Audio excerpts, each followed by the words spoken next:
નમસ્કાર મિત્રો, સ્વાગત છે તમારું ધ્યેયના અનધર વ્લોગમાં.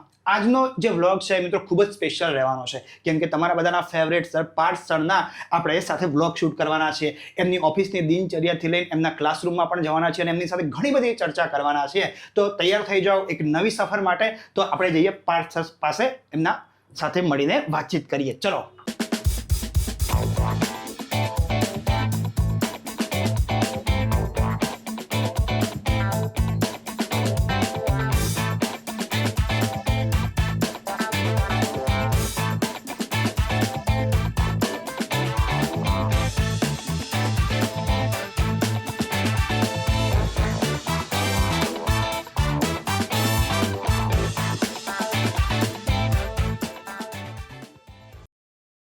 હે કવિન સર. યસ સર, આજે ઘણા બધા વિદ્યાર્થીઓની કોમેન્ટ હતી કે પાર્થ સરને લાવો વ્લોગમાં. ગયા બે વ્લોગમાં આપની ગેરહાજરી હતી, તો આજે વિચાર્યું કે આખો દિવસ જ આપની સાથે શૂટ કરીએ. આપની ઓફિસથી લઈને ક્લાસરૂમમાં આપની સાથે આજે શૂટ કરવાનો વિચાર છે. તમારો સમય ના બગડે એ રીતે તમે આજે અમારી સાથે જોડાઓ. બધાની એવી ઈચ્છા છે. હા સર, તો સર, તો આજનું આપનું શું રૂટીન એક્સપેક્ટેડ છે? એટલે આજના રૂટીનમાં એવું છે, જનરલી ડેઈલીનું મારું રૂટીન એક સરખું જ હોય છે દીક્ષિતભાઈ. હા. સવારમાં 7:30-8 વાગે ઉઠવાનું, પછી નાહી ધોઈ અને નાસ્તો કરી અને હું 9:30 અથવા 10 વાગે અહીંયા ઓફિસે પહોંચી જાઉં. બરાબર. ફ્રી હોય, ધારો કે કોઈ લેક્ચર નથી તો કોઈ વિદ્યાર્થીને બોલાવું, કોઈ બી બેચના, કે ભાઈ તમારે કોઈ ક્વેરી હોય તો આવો, મળી શકો. બાકી મારું જે રેગ્યુલર વાંચવાનું હોય એ વાંચવાનું ચાલુ હોય. આજે એવું છે કે આજે મારે લેક્ચર 4 થી 6 છે. એટલે અત્યારે હું ફ્રી હતો તો બુક્સ ને એવું વાંચતો હતો. ધારો કે આ યુવલનો હરારીની બુક છે તો નિબંધ લેખન ને બધા માટે છોકરાઓને યુઝફુલ થાય, આપણે બી એને થોડુંક ગાઈડ કરી શકીએ. તો વાંચવાનું ચાલુ હોય. બીજું કેવું હોય કે સ્ટાફને કોઈ ટાસ્ક આપણે આપતા હોય, ધારો કે કોઈ બુક આપણી બનતી હોય તો સ્ટાફને બોલાવીને અહીંયા આગળ આપણે ટાસ્ક આપતા હોય ને કે ભાઈ કેટલું તમે ટેસ્ટમાં કઈ કઈ જગ્યાએ ટેસ્ટમાં શું બાકી છે, બુકમાં ક્યાં તમારું વર્ક ક્યાં પહોંચ્યું. એટલે થોડુંક સ્ટાફનો આપણે રિવ્યૂ લેતા હોય. બીજું વિદ્યાર્થી રેગ્યુલર મળવા આવતા હોય. એટલે આમાં કેવું છે કે આગલા દિવસે આપણી ટેલિકોલિંગની ટીમે કોઈ ટીમે કીધું પાર્થ સાહેબ આ ટાઈમે ફ્રી છે, એટલે આજે વિદ્યાર્થીઓ બી થોડા મળવા આવવાના છે. ઓકે, થોડાક 11 વાગ્યા પછી અમુક સ્ટુડન્ટ જે છે મળવા આવવાના, કારણ કે બધાને બહુ બધી ક્વેરી હોય, તો ક્વેરી સોલ્વ કરવાનો આપણો પ્રયાસ હોય.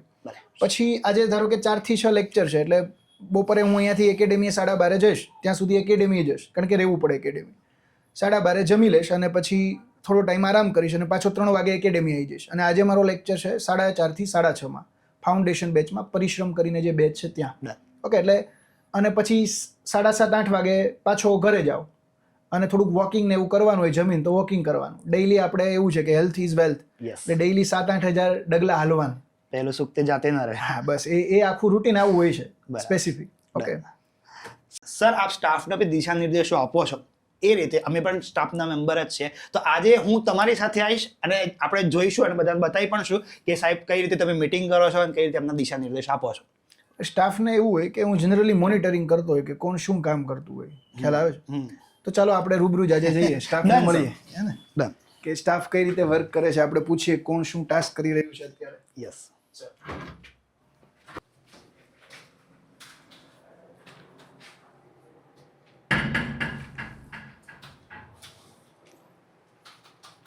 શું ભાઈ, આપ શું કરી રહ્યા છો અત્યારે? બસ ટાઈપિંગનું કામ ચાલે. ટેસ્ટનું. કયો ટેસ્ટ છે? ટેસ્ટ છે રંગભૂમિ ભવાઈ અને ભારતની ગુજરાતની ભરતકલા. Okay okay. તું ભઈલા શું કરી રહ્યો છો પાર્થ? સર ઇકોનોમિક બુકનું ડિઝાઇનિંગ ચાલે છે.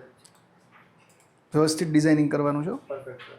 આપણે ઇકોનોમીની જે બુક બનવાની છે ને એ ગુજરાતની બેસ્ટમાં બેસ્ટ બુક બનવાની છે. એમાં અનિલ સાહેબ પણ પર્સનલી ધ્યાન આપે છે, બધી બુકનું આખું રિવ્યૂ કરે છે. તમે બેન શું કરો છો અત્યારે? Okay okay. તમે શું કરો બેન અત્યારે? Okay, yes. કયો ટોપિક લખો છો? જો આપણે અહીંયા આગળ જે અમારા કન્ટેન્ટ રાઇટર લખે ને, બહુ બધી બુકો ઉપર વર્ક કરતા હોય અને એ અલગ અલગ મીડિયમ્સની જે બુક્સ હોય એના ઉપર વર્ક કરતા હોય અને પછી કન્ટેન્ટ લખતા હોય. ચેટ જીપીટીનો બધાનો યુઝ કરતા હોય. ઓકે, બધા એઆઈનો બી યુઝ કરે, અલગ અલગ રેફરન્સ બુકનો બી યુઝ કરે. તમે શું કરો છો? સમર્થ મોક ટેસ્ટ બનાવી રહ્યો છું. ઓકે, ગ્રુપ બી માટેની. યસ યસ, સરસ. તમે ભાઈ? Paper check.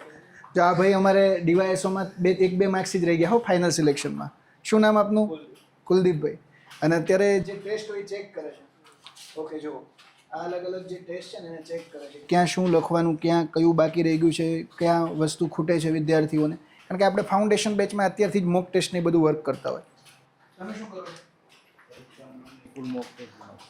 એમાં સોલ્યુશન આપો છો ને પાછા? આ ભાવેશભાઈ છે, અમારા ટેસ્ટ લીડર છે. ઓકે, સરસ સરસ. તો બધા વ્યવસ્થિત વર્ક કરે છે ને રેગ્યુલર આપણે એક જોતા હોય કે ભાઈ, અને આ બધું ટીમ વર્કથી જ થાય. આપ શું કરો છો અત્યારે?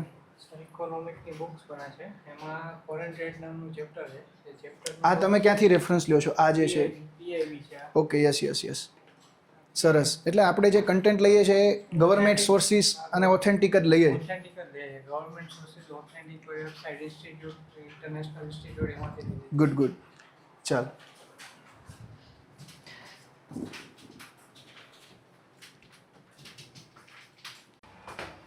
બે વ્લોગમાં સર તમને બહુ મિસ કરે હા બધા સ્ટુડન્ટ્સે અને બધા સ્ટાફ દ્વારા પણ. એટલે મારું કન્ટેન્ટ તો ચાલુ ને ચાલુ જોઈએ છે યુટ્યુબ પર બધે.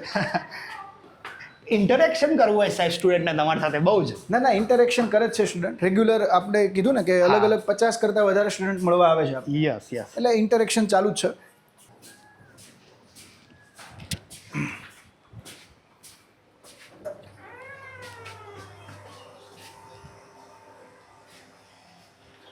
શું બેન, શું કરો છો? ઓકે, ટેલિકોલિંગમાં છે બેન.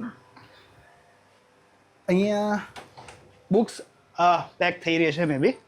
Yes yes yes yes.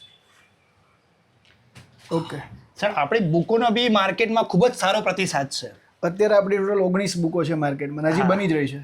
Okay, એટલે હવે આપણે એવું છે કે જે લોકો આપણી સાથે ક્લાસના માધ્યમથી નથી જોડાતા, દૂર દરાજના ક્ષેત્રના લોકો છે, છેવાડાના તો ત્યાં આપણી બુક પહોંચે. હવે ધારો કે અત્યારે આપણી પીવાયક્યુની આ બુક છે અડીખમ, આને એટલો ગુજરાતમાં પ્રતિસાદ મળ્યો છે. છેલ્લા 4-5 વર્ષના જે જીપીએસસીના પીવાયક્યુ હતા બધા આની અંદર લઈ લીધા. સમજૂતી બી તમે જોઈ શકો. યસ.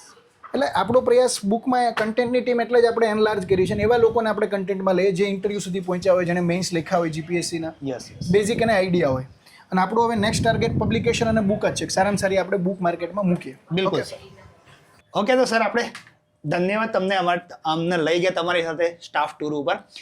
સર એક પ્રશ્ન મને થયો, આટલો મોટો સ્ટાફ છે, એક ફાઉન્ડર અથવા ડિરેક્ટર હોવું ટફ છે કે એક ફેકલ્ટી તરીકે હોવું ટફ છે?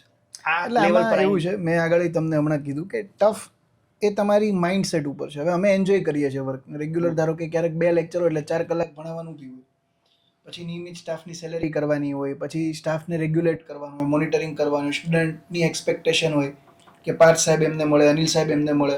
તો હવે આ બધા રેગ્યુલર 2 થી 3 કલાક તો મુલાકાતમાં જતી હોય. વાલીની એવી એક્સપેક્ટેશન હોય કે ઉપર તો મળીને આવે, પછી પાછી અમને મળવાની એક્સપેક્ટેશન હોય. ઘણી વખત એવું થાય કે હું બપોરે 12:30 જમતો હોય, હજી 1 વાગે સૂતો હોય, ફોન આવે સાહેબ તમને મળવા આવ્યા છોકરા, પાસ થયેલા છોકરા આવ્યા છે અથવા આવ્યા છે. તો આપણે ના પાડી શકીએ, કારણ કે કોઈ કચ્છથી આવ્યો હોય, કોઈ પાલીતાણાથી આવ્યો, કોઈ અમરેલીથી આવ્યો હોય, તો ઉઠીને પાછું આવી જવું પડે. એટલે ટફ છે, પણ you have to enjoy it. એમ તમારે એને કહેવાય ને કે એન્જોય કરવાનું છે વર્કને, એટલે પછી કંઈ ટફ નથી લાગતું. ઓકે, બરાબર છે સર. તો પછી હવે નેક્સ્ટ આપણો આગળનો શું રૂટીનનો પ્લાન છે? નેક્સ્ટ તો એ જ છે કે ધારો કે અત્યારે કોઈ છોકરા મળવા આવશે તો એની સાથે ચર્ચા કરીશ. બાકી જો ફ્રી હશ તો પુસ્તક વાંચીશ. હા સર, પુસ્તકની વાત કરી, પુસ્તકો દેખાય છે. તમારો ફેવરેટ વાંચનનું જે જોનરા છે એ કઈ બાજુ છે? એટલે આમાં એવું છે, મને તો કેવું છે કે ચિંતનાત્મક નિબંધો વાંચવા વધારે ગમે. ધારો કે બક્ષીના નિબંધ હોય, ગુણવંત શાહના હોય, પછી આવી પુસ્તકો વાંચવી વધારે ગમે. નોવેલ ને એ બધું ઓછું ગમે, પણ જેમાંથી કંઈક નોલેજ મળતું એવા પુસ્તકો વધારે ગમે. યુવલનો હરારીને વધારે વાંચું છું. એના પુસ્તકો મોસ્ટલી આ 3-4 વખત વાંચું છું. પછી પ્રવાસ નિબંધો વાંચવા ગમે. સ્વામી સચ્ચિદાનંદના મોટાભાગના પુસ્તકો મેં વાંચ્યા છે. એટલે એ બધા જોનર જે છે એમાં વધારે મને રુચિ છે. બરાબર છે સાહેબ. જેના થી તમે ઓળખાવ છો, ગુજરાતમાં હજારો વિદ્યાર્થીઓના દિલમાં તમે રાજ કરો છો. બંધારણ અને કરંટ અફેર્સના લેક્ચર તમારા હજારો લાખો વિદ્યાર્થીઓ જોવે છે સાહેબ, અને એનો જબરજસ્ત પ્રતિભાવ મળે છે. હવે મારે એ જાણવું હતું, આપણો કોર પોઈન્ટ હતો આજનો, કે સાહેબ આટલું સરળતાથી આટલા ગહન વિષયોને તમે કઈ રીતે ઉતારી દો છો? એટલે એમાં એવું છે, કારણ કે મેં ખુદે તૈયારી કરેલી અને છેલ્લા 10 વર્ષનો આપણો અનુભવ છે. એટલે કરંટ અફેર કેવી વસ્તુ છે, પહેલા કરંટ અફેરની ચર્ચા કરું. કરંટ અફેરમાં બેઝિક વસ્તુ એવી છે કે તમારો સ્ટેટિક પોર્શન ક્લિયર હોવો જોઈએ. યસ. ધારો કે કોઈ નવી રામસર સાઇટ ચર્ચામાં આવી તો છોકરાએ ગોખી નાખી કે ભાઈ આ રામસર સાઇટ જે છે એ ગુજરાતની જાહેર થઈ. પણ છોકરાને હું એ પણ સમજાવું, ભાઈ રામસર સાઇટ શેના માટે છે? તો કે રામસર કન્વેન્શન 1971 થયો હતો, to protect the wetland. Wetland કોને કહેવાય? ગુજરાતના કયા કયા વેટલેન્ડ છે, એક જ કરંટના ટોપિકમાં હું એને સ્ટેટિક પોર્શન પણ તૈયાર કરાવી દઉં, એમાંથી કયો ક્વેશ્ચન આવે એ બી કહું. અને મારા જે કરંટ અફેરના જે સોર્સિસ હોય એ PIB હોય, ઓલ ઇન્ડિયા રેડિયો ન્યૂઝ હોય, ગુજરાત પાક્ષિક હોય, આ હોય. અને મેઇન છોકરાઓ એટલા માટે જોવે છે, લાખો તમે છેલ્લા 5 મહિનાના વ્યૂ જોશો લાખોમાં છે, લાખ કરતા વધારે view હોય. લાખોમાં. એટલે એક બહુ મોટી આપણી એક લોકચાહના કયો તો લોકચાહના અને વિદ્યાર્થીનો પ્રેમ કયો તો પ્રેમ છે. બરાબર. મેઇન આપણે કોઈ બીજી વાતો નથી કરતા, જે કન્ટેન્ટમાં જેટલું જરૂરી હોય એટલું જ પીરસવાનું, વધારે નહીં ઓછું. ઓકે, એટલા માટે લોકો કરંટ અફેરના લેક્ચર રેગ્યુલર મંથલી જોવે છે. ઇન્સ્ટાગ્રામમાં પણ 100-150 મેસેજ પડ્યા હોય છે કે ક્યારે લાવો છો, હજી જુલાઈનું નથી લાવો, તો એના મેસેજ આવશે જ આ લોકમાં કે જુલાઈનું લાવો. CC માં બીજું બંધારણની અંદર એવું છે કે કોન્સ્ટિટ્યુશન મને પહેલેથી ગમે છે. આમ તો હું પહેલા બહુ બધા વિષય ભણાવતો. કલ્ચર મેં ઇન્ડિયન કલ્ચર આખું ભણાવેલું છે, ગુજરાતનું કલ્ચર ભણાવેલું છે. એ પહેલાં હું ભૂગોળ ભણાવતો. એમાંની ભણાવવાની જર્ની 2016-17થી ચાલુ કરી હતી, CCDC સૌરાષ્ટ્ર યુનિવર્સિટીથી રાજકોટથી, અને પછીનું ચાલુ જ છે. એટલે શરૂઆતમાં હું ભૂગોળ ભણાવતો, પછી કલ્ચર ભણાવતો, અને છેલ્લા 4-5 વર્ષથી કોન્સ્ટિટ્યુશન ભણાવું છું. તો બંધારણમાં કેવી વસ્તુ છે, છોકરાને ખાલી ગોખાવાનું નથી. આપણે ધારો કે ઉદાહરણ આપું, હું એને સમજાવું કે ભાઈ શા માટે જોઈન્ટ સિટિંગના અધ્યક્ષ એ રાજ્યસભાના સભાપતિ નથી હોતા, તેને સમજાવું. એનું રીઝન એ હોય કે જે સભાપતિ જે છે એ સંસદ સભ્ય જ નથી. બરાબર. તો એને આપણે કન્સેપ્ટ પણ ક્લિયર કરાવી. એને હું સમજાવું કે શા માટે ન્યાયાધીશને દૂર કરવાની પ્રક્રિયા આ પ્રકારની કઠણ છે, to ensure the independency of judiciary. એટલે એ છોકરાને ક્લિક થાય. બીજું, હું સુપ્રીમ કોર્ટના જજમેન્ટ સાથે એને ભણાવું. આર્ટિકલ 21 ભણાવું તો મારા ફાઉન્ડેશન બેચના છોકરાને 20 જેટલા જજમેન્ટ યાદ હશે, એક જ આર્ટિકલમાં, આર્ટિકલ 21ના. અને જે જરૂરિયાત છે એટલું જ ભણાવવાનું, વધારે નહીં. ધારો કે ઘણા લોકો પંચાયતી રાજ 10 લેક્ચર લેતા હોય, કોઈ જરૂર નથી. હું પંચાયતી રાજ લેક્ચર છે ને એક લેક્ચરમાં પૂરો કરી દઉં. કોસ્ટ ટુ બેનિફિટ રેશિયો જોઈને ભણાવવાનું, એ એક આપણી ખાસિયત છે. એ જ વસ્તુ સર આપને યુનિક બનાવે છે, અને અત્યારે આટલા બધા લાખો વિદ્યાર્થીઓ આપને જુએ છે, સાંભળે છે. સર આપે હાલ સોશિયલ મીડિયામાં 100-150 મેસેજ પેન્ડિંગ હોવાની વાત કરી. હવે મારે એ જાણવું છે કે સાહેબ તમારી ઘણી બધી રીલ્સ વાયરલ થાય છે. અમે પણ જ્યારે ફરતા હોઈએ ક્યાંક તો બતાવે કે જો આ તમારા સરની રીલ વાયરલ થઈ. તો સર આ જે સોશિયલ મીડિયા અંગે આપનો શું વ્યૂ છે અને કઈ રીતે આપ એને જુઓ છો? હું તો એવું વ્યક્તિગત માનું છું કે જે તૈયારી કરતા હોય ને એને બને એટલું સોશિયલ મીડિયાથી ઓછું ટૂંકમાં કનેક્ટ થવું. પણ અત્યારે એવું છે કે જેનજી જે ઓડિયન્સ છે, જે નવી જનરેશન છે, એ બધા ઇન્સ્ટાગ્રામ યુઝ કરે છે. હું ખુદ 3 મહિના પહેલા એટલું બધું ઇન્સ્ટાગ્રામ નહોતો યુઝ કરતો. હવે મારે કોઈ તૈયારી સંબંધિત માહિતી આપવી છે કે ભાઈ સરકારી નોકરી માટે કઈ 5 બાબતનું ધ્યાન રાખવી જોઈએ, તો આ બહુ નાની ઇન્ફોર્મેશન હોય કે રિવિઝન કરવું જોઈએ, PYQ સોલ્વ કરવા જોઈએ. તો એનું મેં શું કર્યું કે આ અહીંયા હોય તો સામે એક સેલ્ફી રાખીને રીલ્સ ઉતાર લઉં છું. સિમ્પલ, મિનિમલ, એ 3-4 મિનિટમાં, કારણ કે આપણી પાસે લાંબો ટાઈમ નથી હોતો. આજથી 3-4 મહિના પહેલા મારા ઇન્સ્ટાગ્રામમાં અરાઉન્ડ 14,000 ફોલોવર હતા. આજે 40,000 કરતા વધી ગયા છે, અને મંથલી વ્યૂ પણ 70 લાખ જેટલા હોય. એટલે એનું રીઝન એ છે કે આપણે જેવા છીએ એવા ઇન્સ્ટાગ્રામમાં બતાવીએ છીએ, જેનજી ઓડિયન્સને ગમે છે. એમાં આપણે બીજી કોઈ વાત નથી કરતા. જે એસ્પિરન્ટ માટે જે જરૂરી મુદ્દાઓ હોય એની નાનકડી રીલ્સ બનાવીને મૂકીએ છીએ. હા, અને જે એમને હેલ્પ કરવાની છે આગળ, હેલ્પ માટે. ધારો કે કોઈ નવી ભરતીની જાહેરાત આવે, કોઈ એક્ઝામ ક્યારે આવવાની છે, ટ્રીક ને, તો બધું હું એમાં નથી મૂકતો. એનું રીઝન એ છે કે ટ્રીકથી તો કોઈ પાસ નથી થતું. અને બને એટલું, જો હું તો ભલે સોશિયલ મીડિયામાં રીલ્સ મૂકતો હોય, પણ બને એટલું સોશિયલ મીડિયાથી દૂર રહેવું. તમે યુઝ કરી શકો, ડેઈલી 10-15 મિનિટ કરો તો વાંધો નહીં, પણ એમાં 3-4 કલાક આપવી એ બિનજરૂરી છે તૈયારી કરતા વિદ્યાર્થી માટે. ઓકે, એક મોડરેશન હંમેશા હોવું જ જોઈએ. યસ. સર, તો ફાઇનલી આપણે ક્લાસીસની વાત કરીએ. ક્લાસીસમાં હજુ આપણે બંધારણના લેક્ચરમાં આપણે કઈ ટોપિકમાં સમજાવવાનું છે? આજે મારે જે પરિશ્રમ 2 બેચ જે છે, તો એની અંદર આજે રાષ્ટ્રપતિ સુધી, મારે ઉપરાષ્ટ્રપતિ સુધી પહોંચ્યો છું. હવે પ્રાઇમ મિનિસ્ટર અને એની જે કાઉન્સિલ છે, પ્રધાનમંત્રી અને એની મંત્રી પરિષદ, એ લેક્ચર આજે મારે લેવાનો છે. ઓકે સર, તો આ તમે લેક્ચરની વાત કરી. હવે મારે એ જાણવું હતું કે તમે આટલા વર્ષોથી ભણાવો છો, આટલા વર્ષોથી હજારો વિદ્યાર્થીઓ તમે ભણાયા છે, શું આજે પણ તમારા લેક્ચરમાં જતા પહેલા કંઈક પ્રિપેર કરો છો એક્સ્ટ્રા કે આજે વિદ્યાર્થીને શું સ્પેશિયલ આપવું? આમાં એવું છે કે બંધારણ તો મારે કેવું છે 30-35 વખત, આમ તો 50-60 વખત ભણાવી દીધું છે અલગ અલગ બેચમાં. એટલે હવે બંધારણમાં જરૂર ન પડે. ધારો કે પણ હું પર્યાવરણ કે એવો કોઈ વિષય નવો ભણાવતો હોય, કરંટ અફેર ધારો કે ભણાવતો હોય, તો એ બધા વિષયમાં મારે તૈયાર થઈ જવું પડે. કરંટ અફેરનો મારો એક લેક્ચર હોય 2 કલાકનો, તો એ પહેલાં મારે બેઝિક, કારણ કે કન્ટેન્ટ તો બન્યું હોય પણ એમાં થોડીક ટાઈપિંગની એરર હોય, પછી અમુક મુદ્દાઓને કનેક્ટ કરવા માટે એ થોડુંક પ્રિપેર કરવું પડે. પણ કોન્સ્ટિટ્યુશનમાં જરૂર નથી. છતાંય હું એક વખત જોઈ લઉં કે ભાઈ મારે આજે ટોપિક ભણાવવાનું છે, તો આ અહીંયા આગળ ડીડી બસુની બુક છે, પછી ધારો કે લક્ષ્મીકાંત છે, તો આ બધા પુસ્તકોને એક વખત જોઈ લઉં, રિવ્યૂ કરી લઉં, ભાઈ કંઈ મારે મિસ નથી થતું ને. Yes. ઓકે, એટલા માટે. બાકી જરૂર નથી હવે આખું પોલિટી તો મોઢે છે અત્યારે. યસ બિલકુલ સર. સર તમે આપણે અહીંયા ક્લાસ 1-2 ની જીપીએસસી ની બેચ પણ ચાલે છે અને સમર્થ જેવી સીસી માટેની સુપર ક્લાસ 3 ની બેચ પણ ચાલે છે. આપના મંતવ્ય પ્રમાણે આ બંનેમાં જે વિદ્યાર્થીઓ આવે છે એમના એપ્રોચમાં કોઈ ફરક હોય છે કે તમે જ્યારે ભણાવવા જાઓ છો ત્યારે આ બંનેના એપ્રોચમાં કોઈ તમને ફરક ફીલ કરી શકો છો? એટલે એમાં મારે એઝ એ ટીચર તરીકે બેઝિક પીવાયક્યુ જોવા પડે કે ભાઈ ડિમાન્ડ શું છે એક્ઝામની. ક્લાસ 3 ની પરીક્ષા હોય ને તો એમાં વિધાનવાળા પ્રશ્નો આવે પણ એમાં 2 જ વિધાનવાળા હોય. જીપીએસસી ની પરીક્ષામાં હવે નવી પેટર્ન ઇન્ટ્રોડ્યુસ થઈ છે, નિવેદન અને કારણ. યસ. આ વખતેની પ્રિલિમમાં 19 થી 20 પ્રશ્નો એ પ્રકારના હતા. તો મારા છોકરાઓ જીપીએસસી ના હોય તો એને મારે ડેપ્થમાં કરાવવું પડે. એમાં સુપ્રીમ કોર્ટ એમાં 4 વિધાન હોય પાછળ. યસ. એમાં એનાલિટિકલ ક્વેશ્ચન વધારે હોય. મારે ધારો કે હું અનુચ્છેદ 32 ભણાવું તો મારી જે ક્લાસ 3 ની બેચ હોય તો એમાં 5 રીટ જ ભણાવું, પણ આ લોકોને હું ડેપ્થમાં લઈ જાઉં પાછો જીપીએસસી વાળાને. એ 5 રીટ તો ભણાવું પણ બેઝિક કન્સેપ્ટ એ ક્લિયર કરાવું કે જ્યુડિશિયલ રિવ્યુ કોને કહેવાય, જ્યુડિશિયલ રિસ્ટ્રેન્ટ કોને કહેવાય, જ્યુડિશિયલ એક્ટિવિઝમ કોને કહેવાય, જ્યુડિશિયલ ઓવરરીચિંગ કોને કહેવાય, એના 7-8 એક્ઝામ્પલ આપું. એટલે જીપીએસસીમાં સિલેબસ પૂરો કરતા મારે ટાઈમ લાગે. ફાઉન્ડેશન બેચમાં 50 જેવા લેક્ચરમાં હું ખાલી પ્રિલિમ પૂરું કરું, અને જ પીએસઆઈ ને કોન્સ્ટેબલની પરીક્ષા કે સીસીની હોય તો એમાં 27 થી 28 લેક્ચરમાં પતી જાય. સરસ. સર હવે એ પૂછવું હતું મારે કે તમારા અંગત અનુભવના આધારે વિદ્યાર્થીઓના બંધારણમાંથી કયો ટોપિક સૌથી વધારે હાર્ડ લાગતો હોય છે અથવા તો સમજવામાં વધારે તમારે એફર્ટ્સ આપવા પડતા હોય છે? આમાં એવું છે કે જે બંધારણમાં મેઇન ટોપિક છે ને ફંડામેન્ટલ રાઇટ્સમાંથી સૌથી વધારે ક્વેશ્ચન આવે ને ભાગ 5 જે સંઘ સરકાર છે એમાંથી વધારે ક્વેશ્ચન આવે. તો એમાં ઘણી વખત છોકરાઓને જે અલગ અલગ વિધેયકોના પ્રકારો છે, અલગ અલગ પ્રસ્તાવો છે, આ બધા મુદ્દાઓમાં ઘણી વખત ખબર નથી પડતી. રાષ્ટ્રપતિની ચૂંટણીની પ્રક્રિયાઓ છે, બહુમતીના પ્રકારો છે, આ બધા ડિફિકલ્ટ લાગે, પણ એને હું સિમ્પલ વેમાં બધા કરાવું છું. બરાબર. એટલે પછી મારી પાસે ભણી ગયો હોય ને, હવે હું તમને ઉદાહરણ આપું, હજી નવા છોકરા જ છે. આ વિશાલ મકવાણા છે, બીજો એક જયદીપ જયસ્વાલ છે, બહુ બધા છોકરા જે ઓફલાઈનમાં આવતા હોય, જેને હું રૂબરૂ ઓળખતો હોય, મને મળવા આવતા હોય. એ 8-8 મહિનાની તૈયારીમાં એકને 129 માર્ક્સ છે આ વખતેની પ્રિલિમમાં, એકને 128, એક છોકરીને 118 છે. એટલે it depends on your dedication. હું તો અહીંયા પીરસું છું. મારા બધા ફેકલ્ટી, અનિલ સાહેબ હોય, ધવલ સાહેબ હોય, અજય સાહેબ હોય, સંદીપ સાહેબ હોય, બારોટ સાહેબ હોય, બધા પીરસે છે. પણ છોકરા ભૌતિક સાહેબ હોય, બધા કેચઅપ કેટલું કરે એના ઉપર. બાકી મારી લેક્ચર નોટ્સમાંથી કંઈ બહાર નથી આવતું. એવું છે. ડન.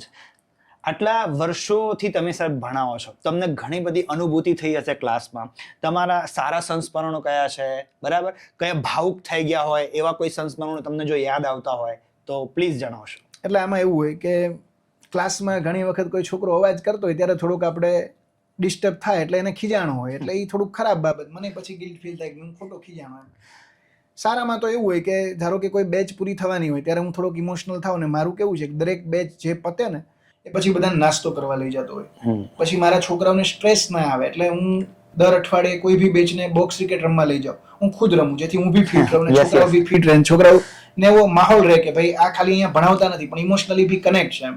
છોકરાઓને તૈયારી દરમિયાન ઇમોશનલ કનેક્શન પણ જરૂરી છે. એટલે રેગ્યુલર સારા જ અનુભવ છે, એવું કોઈ નથી. પણ કોઈ પર્ટિક્યુલર અનુભવને હું સારો અનુભવ ના કહી શકું. રેગ્યુલર સારા જ અનુભવ થાય છે. આ ઘણી વખત કોઈને ખીજાણો હોય કારણ કે ક્લાસમાં અનનેસેસરી અવાજ કરતા હોય, કોઈ કોમેન્ટ પાસ કરતા હોય તો એને ખીજાવવું પણ પડે. સાચી વસ્તુ છે. સર આ જે ઇમોશનલ કનેક્ટની વાત નીકળી એના પરથી મને એ વાત મગજમાં આવી કે વિદ્યાર્થીઓ સાથે જ્યારે મોટિવેશન, ઘણીવાર સર આ જર્ની લાંબી છે, બરાબર? જીપીએસસીની છે, આપણને બધાને ખબર છે, બહુ લાંબી જર્ની છે. અને એ જર્નીમાં કેટલીક વાર વિદ્યાર્થીઓ ડિમોટિવેટ થઈ જતા હોય છે, ડિસ્ટ્રેક્ટ થઈ જતા હોય છે. તો એના માટે આપના શું પ્રયત્નો હોય છે અને મોટિવેશન અથવા તો ઇમોશનલ કનેક્ટ કેટલું અગત્યનું છે એના વિશે થોડોક પ્રકાશ પાડી શકો? એટલે આમાં એવું હોય, છોકરાઓની બધાને કેવું હોય, ઘણાને એવું હોય કે યાદ નથી રહેતું સાહેબ. મને રેગ્યુલર મળવા આવે, તમને ખ્યાલ જ છે કે સાહેબ યાદ નથી રહેતું. ઘણા એવું કે સાહેબ અહીંયા ખાવાનું નથી ભાવતું. પછી એને હું મારું ઉદાહરણ આપું કે ભાઈ તને ખાવાનું નથી ભાવતું. હું જ્યારે રાજકોટ તૈયારી કરતો ને ત્યારે હું એક ટાઈમ જમતો ખાલી રાત્રે. બપોરે ક્યારેક સોડાન ગાંઠિયા ખાઈ લીધા છે, ક્યારેક જે ઓલું મમરાનું પેકેટ આવે ને બાલાજીનું એ બી ખાઈ અને મેં ચલાવેલું છે.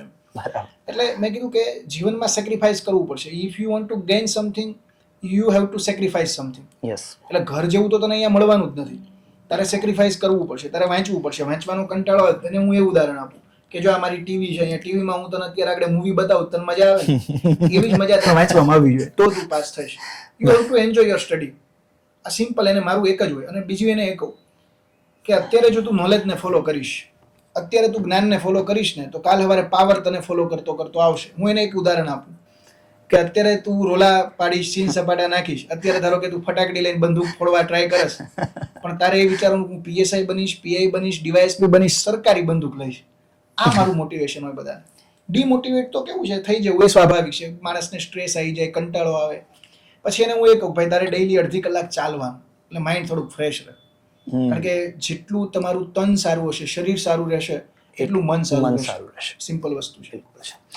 સર જીપીએસસી ને લઈને ઘણા સોશિયલ સ્ટિગ્મા પણ જોવા મળે છે, એના વિશે આપને એટલે કયા પ્રકારના? કે સમાજમાં આપ ફેલિયર ને લઈને હે ને બધા જે રિલેટિવ્સ થી આમાં કહેતા જો એવું છે કે સમાજ છે ને એને તમારી તૈયારીમાં કોઈ રસ નથી. આ સિમ્પલ વસ્તુ છે. સમાજને તમારી સફળતામાં રસ છે.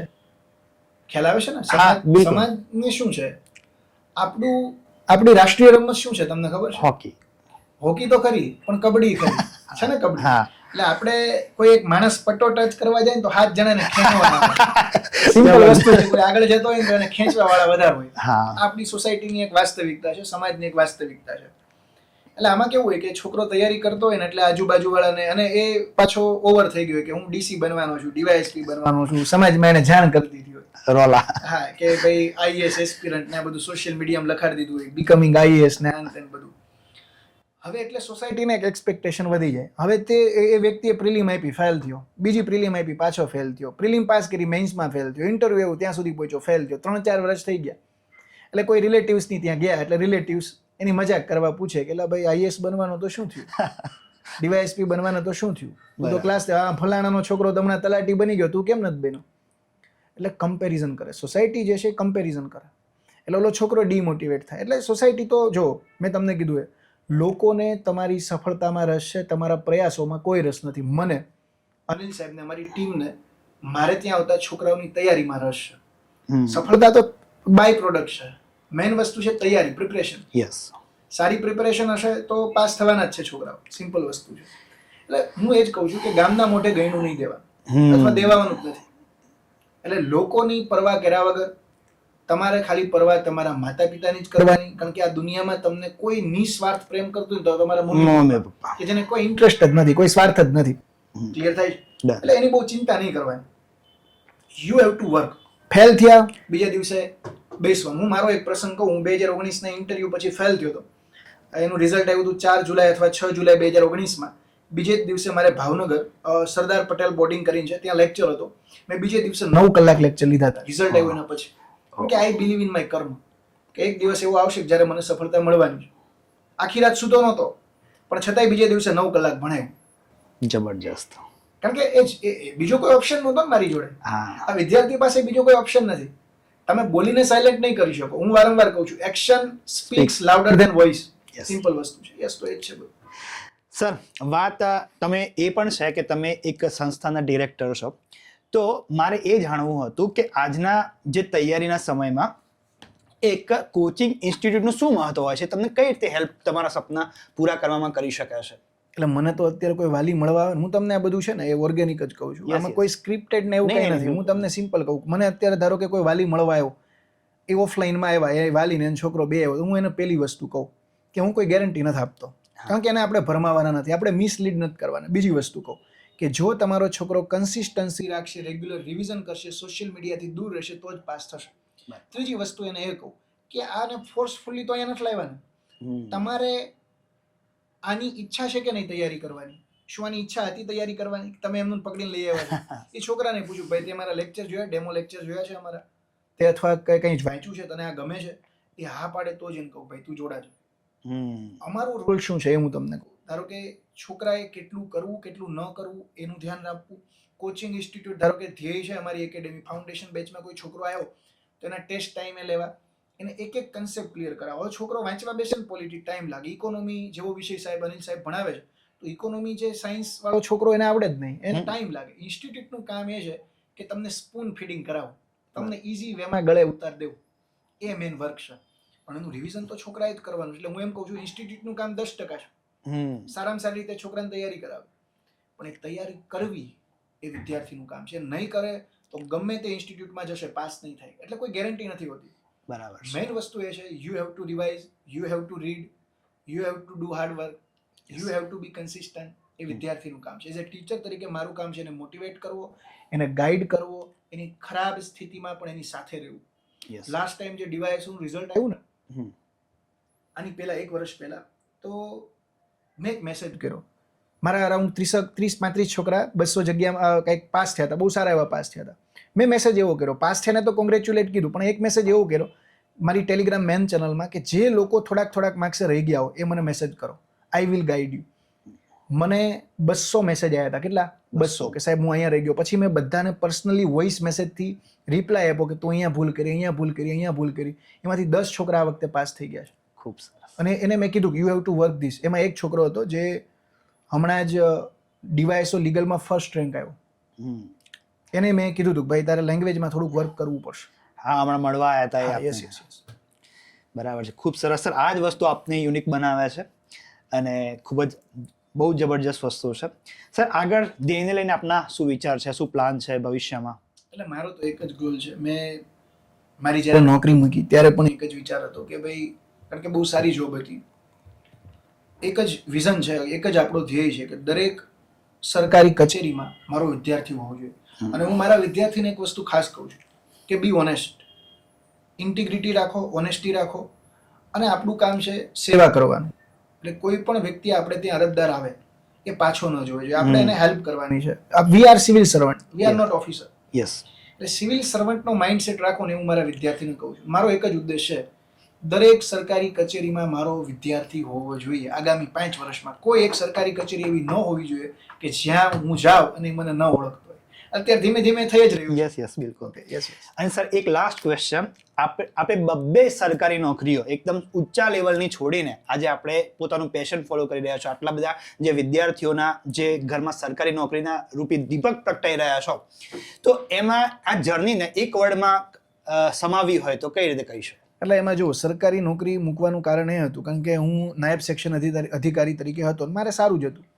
મારી વાઈફ પણ ત્યાં ડીવાયએસઓમાં લાગી ગઈ, એટલે અમે બંને ડીવાયએસઓ હતા. પણ હવે એમાં થયું એવું કે હું બહુ કંટાળી જતો, કારણ કે મારે ડીવાયએસઓ તરીકે કામ કરવાનું, પછી ક્યારેક લેક્ચર લેવાના થાય, એટલે બંને વસ્તુ મારાથી જોડે નહોતી થતી. એટલે મેં વિચાર્યું કે હવે મારે કોઈ જોબ સિક્યુરિટી ને એવું નથી. મારા વાઈફ ઓલરેડી હતા જ, અને ત્યારે મારું ઇન્સ્ટિટ્યૂટ એટલું બધું ગ્રો બી નહોતું. આજથી 2.5-3 વર્ષ પહેલાની વાત છે. તો મેં એવું વિચાર્યું કે ભાઈ બંને જોડે નહીં થાય, મારે એક વસ્તુ સેક્રિફાઈસ કરવી પડશે.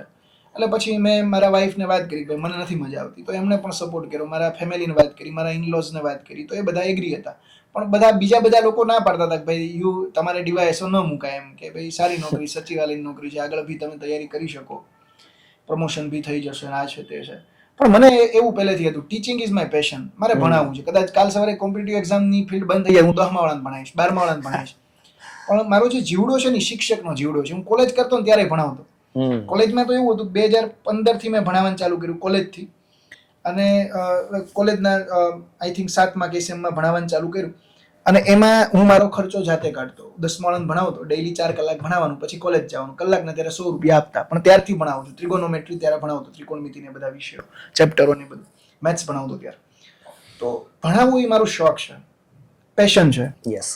એટલે આ નોકરી એક એવી વસ્તુ હતી, I have to prove my self. એટલે ત્યારે નોકરી એસટીઆઈની પણ મેં 3 મહિના કરી, અને પછી હું ડીવાયએસઓમાં લાગ્યો તો ડીવાયએસઓની 2.5 વર્ષ કરી. અને એવું નહીં કે નોકરીમાં મેં દાંડાઈ મારી હોય. મારા સેક્શન ઓફિસર, મારા યુએસ, મારા મંત્રી, આ બધાને પૂછી લેવાની છૂટ કે જ્યારે હું મત્સ્ય ઉદ્યોગમાં હતો ત્યારે મારું કામ કેવું હતું.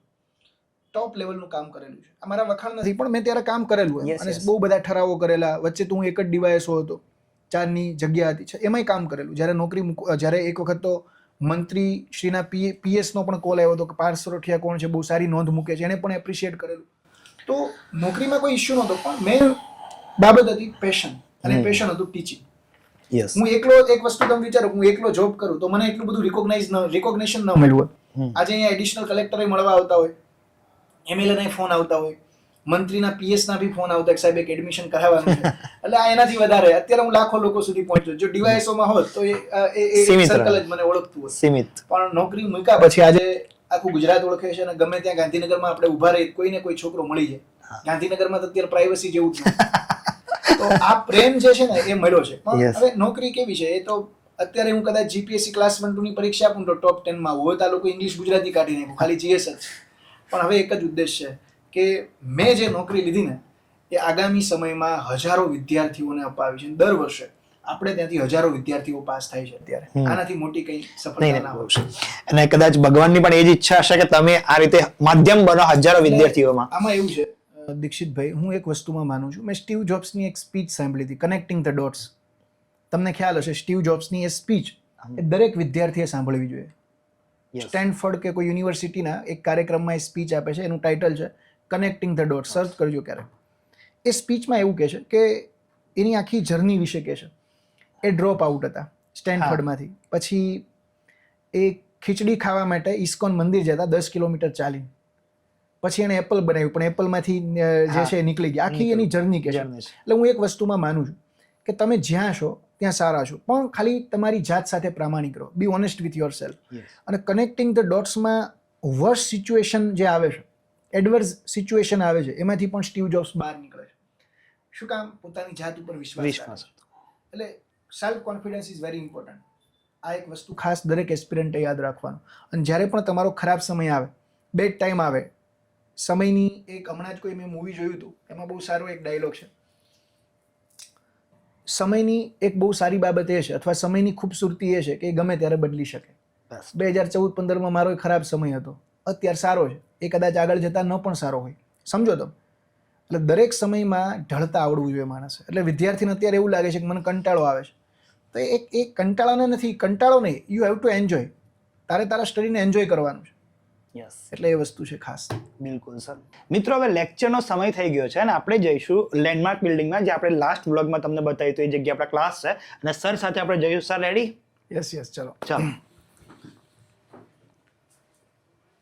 ચલો સર, તો આપણે ફટાફટ આ લેક્ચરનો સમય થઈ ગયો છે ને ટાઈમ જ છે. આપણે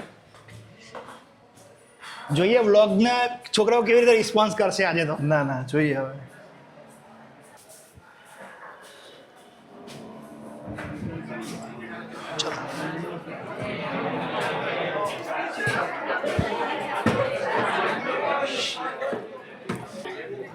ભાઈ, ક્લાસમાં મોબાઈલ તો યુઝ જ નથી કરવાનો. નાનક પાડી લાસ્ટ લેક્ચરમાં ભઈલા નહીં, એટલે બંધ જ રાખવાનું. સ્વિચ ઓફ કરીને જ આવવાનું અથવા સાયલેન્ટ કરી દેવાનું. ડિસિપ્લિન ખાસ રાખવાની if you want to crack this exam. વારંવાર આ વસ્તુ તમને કહું છું.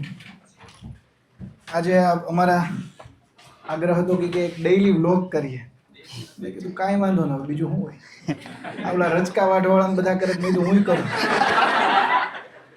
કરે ને રચકો એ કે આજે વાટવાળ, પછી કે આજે ગાય ધોવા ગયો તો. મેં કીધું આપણે તો યાર કરીએ, હવે બીજું શું હોય આમાં. તો એક જ કોમેન્ટ હતી કે પાર્થ સરના લેક્ચરમાં આવો, પાર્થ સરના લેક્ચરમાં આવો. તો મારા લેક્ચરમાં આવતા નથી હવે પાછા. એવું છે. કારણ કે મારું કેવું છે, ક્વેશ્ચન પૂછું ગમે, આને પૂછું કે ભાઈ મૂળભૂત અધિકારના લક્ષણ બોલ, આને પૂછું ડીપીએસપી બોલ, આગળવાળા તો વયા ગયા. સૌથી પહેલા આગળવાળા આવે. સમજો તમે, જે બી ટોપિક આવે એનો પ્રશ્ન પૂછવાનો, એટલે આગળવાળા તો આવતા જ નથી હવે. બંધ થઈ ગયા આવતા. પાછળવાળા હજી આવે છે. ઈ ઓછા થતા જાય છે હવે મને લાગે. અને વરસાદના કારણે બી છોકરાઓ ઓછા આવે છે. આજે વરસાદનો માહોલ છે એટલે તો બી આપણો ક્લાસ ફૂલ જ છે, કોઈ વાંધો નથી. ના ખૂબ સરસ. અને છોકરાઓ ડેડિકેટેડ છે. અને આમાં ભવિષ્યમાં તમે જોશો તો છોકરાઓ તમને કોઈ જગ્યાએ પોલીસ સ્ટેશનમાં જોવા મળશે. એટલે જોરદાર સાહેબ, જોરદાર. હા, પોલીસ સ્ટેશનમાં જોવા મળશે, પણ પીએસઆઈ તરીકે, અધિકારી તરીકે. કૃણાલભાઈ, ચહેરા બરાબર બતાવજો હો, કેમ કે આ જે ચહેરા ઓળખે છે, આ બધા ચહેરા તો હવે વારંવાર આવે છે. મેં ઇન્સ્ટાગ્રામમાં એક રીલ મૂકીને એમને 1 લાખ વ્યૂ થઈ ગયા. આ બધા ચહેરાને હવે ગુજરાત ઓળખતું થઈ ગયું છે. પણ આ પાસ થઈ જાય એવી જ આપણી આશા છે કે 1-1.5 વર્ષમાં નીકળી જાય પાછા. નહીંતર આ ચહેરા ગાંધીનગરમાં આટા મારતા રહે ને પછી અઘરું થઈ જાય. કારણ કે ઘણા ચહેરા એવા છે કે જેને હું 8 વર્ષથી હું જોઉં છું ગાંધીનગરમાં. મારી અરે ચા આપવા ભેગા જોઈ ચાઈ જઈએ. મને કે હું પૂછું શું કરું છું? તૈયારી. શું કરું છું? તૈયારી. એટલે મેં કીધું 8 વર્ષથી આવે. હવે તો મૂકો, મેં કીધું આ. એટલે કંઈ વાંધો નહીં. બીજું કંઈ પૂછવાનું છે હવે અમને? એક બે જણાનું મસ્ત ઓપિનિયન કંઈ લઈ લઈએ. ઓપિનિયન તો આ બધા સારો જ આપશે. કે હું સામે હોય તો કંઈ ખરાબ ઓપિનિયન તો આપતા નથી. તમારા બધાને પૂછવું હોય તો હું હોય તૈયાર ઓપિનિયન લેવાનો, તો તમને રિયાલિસ્ટિક ઓપિનિયન આપે આ બધા. હમણાં સંદીપ સરના લેક્ચરમાં કે સાહેબ નાસ્તો બહુ કરાવે, એક જણ એવું કહેતો હતો ગયા વ્લોગમાં. હું બધાને આ લોકોને ચોકલેટ આપું જ છું. આપું ચોકલેટ આપતો પેંડા આપું છું. એમાં એક જણો તો ક્યાં ગયો ઈ? 3 મેં કીધું એનો જવાબ પેંડા આપ્યા 2 લઈ ગયો. મેં કીધું 1 લેવાનો હતો. ચીટિંગ કાંઈ નહીં, પેંડા તારે ખાવા હોય તો પાછા લઈ જાય. બોક્સ પડ્યું જ છે હો. હા, મારે ડેઈલી આવે જ છે બોક્સ. અત્યારે કાજુ કતરીનું પડ્યું છે.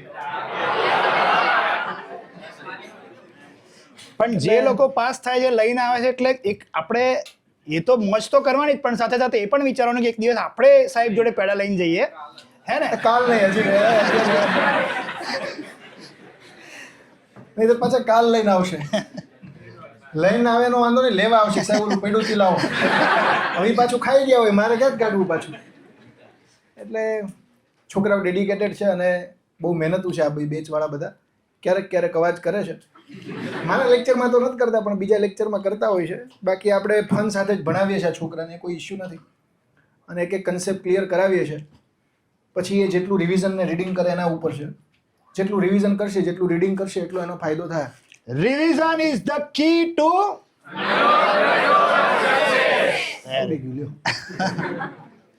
અને આ સ્લોગન નહીં, ખરેખર રિવિઝન અને તમારી જે પ્રેક્ટિસ છે, જે કન્સિસ્ટન્સી છે એ ચાલુ રાખજો. બરાબર છે? જે આમાં જે ધીરજ જોઈએ અને કન્સિસ્ટન્સીથી જે મહેનત જોઈએ અને રિવિઝન સાથે તમારા ડેડિકેશનથી, સાહેબ જેમ કહે છે, જે સોશિયલ મીડિયાનું જે આકર્ષણ છે એનાથી થોડાક દૂર રહીને, બીજા બધા જે ડિસ્ટ્રેક્શન્સ છે એનાથી દૂર રહીને એક મહેનત કરી લેજો. આ સમય પાછો નહીં આવે. જેમ સાહેબે કીધું કે ઘણા બધા લોકો 8 વર્ષથી અહીંયા જ દેખાય છે, પછી એ સમય પાછો નહીં આવે. અને એ સમય પછી એમ થશે કે એ વખતે કોઈ કહેતું હતું અને કરી લીધું હોત તો સારું હતું. અને સૌથી મોટું મોટિવેશન છે, સાહેબે પણ સવારે આપણે વાત થઈ હતી કે ઘરે મા બાપ હોય ને એમનો ફેસ જોઈ લેજો એકવાર. મોટાભાગના લોકો હમ્બલ બેકગ્રાઉન્ડમાંથી જ આવતા હશે, રાઈટ? કોઈ ઉદ્યોગપતિનો છોકરો તો જીપીએસસી કરવા મને નહીં લાગતું કે રેર હોય એમ, બરાબર? કે કોઈ કરોડોનું એમ્પાયર ચલાવતા હોય ને પછી ના ના મારે તો કલેક્ટર બનવું છે, એવું તો ના હોય. મોટાભાગના હમ્બલ બેકગ્રાઉન્ડમાંથી જ આવતા હશો તમે. તો એકવાર જોઈ લેજો કે કઈ રીતે તમારા પેરેન્ટ્સ ફી ભરે છે અને તમારા ગાંધીનગરમાં રહેવાનો એક્સપેન્સ ઉઠાવે છે. તમને આપોઆપ મોટિવેશન મળશે. સાહેબ, પાર્થ સર છે, અનિલ સર છે અને અમારી બધાની જે ટીમ છે હંમેશા તમારી મદદે જ છીએ અને હંમેશા રહીશું. કંઈ બી સમસ્યા થાય તો બેઝિઝક અમારો સંપર્ક કરી શકો છો. બરાબર છે? એ તો હું લખું જ છું, નથી બોલાવતો. ફ્રી હોય ત્યારે બધાને બોલાવું છું. એ આપણે ફ્રી હોય ત્યારે આપણે લખીએ, પણ કોઈ આવતું નથી. 1-2 જણા આવતા હોય છે, વાંધો નહીં. હવે તમે 1-2 ક્વેશ્ચન કરી લો, પછી હું ચાલુ કરું લેક્ચર. Done done sir. 2-3 જણા જેને પૂછવું એને પૂછી લો. નવાને પૂછજો પાછા, જૂનાને ના પૂછતા. ચાલો. હા, એને પૂછો. કોને? પેડા વાળા ભાઈ ક્યાં ગયા? શું નામ છે મિત્રો તમારું? મારું નામ મિત ચૌધરી છે. પેડા બહુ ભાવે છે તમને? એટલે ના ના, જે હોય કહી દેવાનું. ભાવે છે. દિવસ જવાબ આપ્યો તો સરે રિવોર્ડમાં પેડા આપ્યા. સરસ. અને તો સારું જ કહેવાય ને, તમને રિવોર્ડ તરીકે પેડા મળે છે, સારું કહેવાય હે ને? આનાથી મોટિવેશન પણ મળે. સરે એક સારી પ્રવૃત્તિ કરી, ગમ્યું. બરાબર છે. તો ધ્યેયમાં તમને શું મજા આવે છે? ભણવાની મજા આવે છે. મેં જેવું સાંભળ્યું હતું કે બીજા કરતાં બીજી બધી જગ્યાઓ કરતાં સુવિધા સારી છે અને એવું જ મળ્યું છે. અહીંયાનું ઇન્ફ્રાસ્ટ્રક્ચર ઓવરઓલ બધું કેવું લાગે છે? મને લાગે છે કે ગુજરાતમાં તો નહીં જ જોવા મળે આવું ક્યાંય. બરાબર અને છે. વર્થ ઇટ છે બધી રીતે. ચલો, ફેવરેટ સબ્જેક્ટ તો પૂછી શકાય ને? હા, તો બોલો, ફેવરેટ સબ્જેક્ટ કયો છે? ભણવામાં તમને મજા આવતી હોય એવી? મજા તો મને બધા વિષયમાં આવે છે, પણ પોલિટીમાં ઇન્ટરેસ્ટ વધારે જાગે, કેમ કે થોડું કોમ્પ્લિકેટેડ ટાઈપ હોય. એવું છે? સરસ. પેડા ખાવા મળે એટલે પછી ક્લાસ પછી તમારી તૈયારી કેટલી ચાલે છે? એટલે જેવું મૂડ હોય એના ઉપર, પણ નોર્મલી 6 થી 8 કલાક તો બેઝિક છે, એટલા તો કરવા જ પડે. Yes, સરે પણ yes. કીધું ને નોર્મલી છે. બરાબર છે. તો આ જ રીતે તૈયારી શરૂ રાખજો. બરાબર છે? બસ, ધન્યવાદ. ક્યાંથી આવો છો બેન તમે? અરવલ્લી બાયડ. અરવલ્લી બાયડથી આવો છો. તમારું જીપીએસસી ક્લિયર કરીને શું બનવાનું સપનું છે? એસડીએમ. એસડીએમ બનવાનું સપનું છે. તમને શું લાગે છે, ધ્યેયમાં તમને એ સપનું પૂરું થતું દેખાઈ રહ્યું છે? બરાબર છે. અહીંયા ભણવાની તમને મજા આવે છે? હા. બરાબર છે. તો તમે ભગવાનને એવી પ્રાર્થના કે તમે મહેનત કરીને તમને ભગવાન યોગ્ય સાથ આપે, કિસ્મત તમારો સાથ આપે, તમે બની જાઓ. બરાબર? પણ મહેનત ચાલુ રાખજો, હે ને? રિવિઝન ચાલુ રાખજો. બરાબર? અહીંયાથી તમને બધી મદદ મળી રહેશે. ચલો મિત્રો, ધન્યવાદ. આપણે મળતા રહીશું. બરાબર છે? થઈ ગયું રેડી?